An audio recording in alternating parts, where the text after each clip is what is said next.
A paz do Senhor, meus irmãos, a leitura diária de quinta-feira, 21 de setembro de 2023, tem como título: A expiação de Cristo libertou o homem da maldição da lei.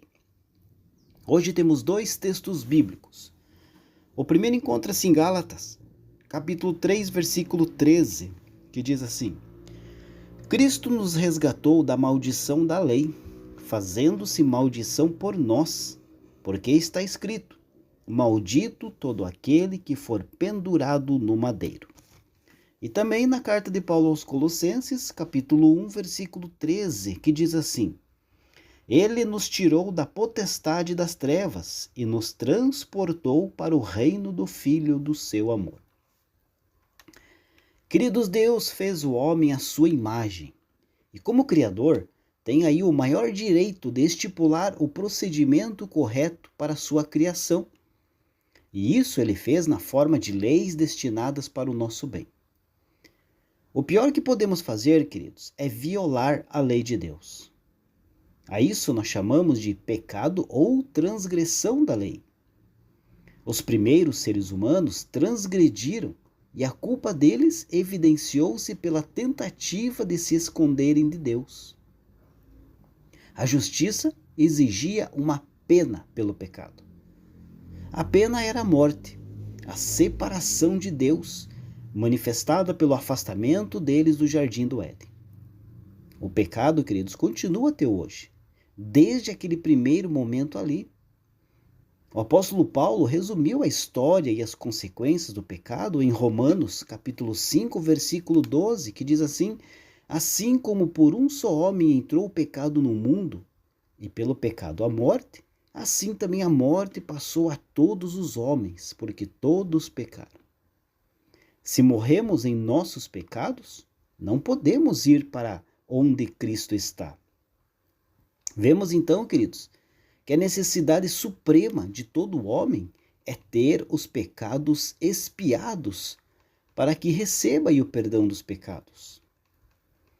Cristo, nosso sumo sacerdote, é santo, inculpável, sem mácula, separado dos pecadores, que não tem necessidade, como os sumos sacerdotes, de oferecer todos os dias sacrifícios, primeiro por seus próprios pecados e depois pelos do povo, porque fez isto uma vez por todas, quando a si mesmo se ofereceu. Hebreus capítulo 7, versículo 26 e 27. Então Cristo, por meio do seu sangue, entrou no lugar santo do céu, tendo obtido para nós a redenção eterna, e agora apresenta-se a nosso favor diante da face de Deus.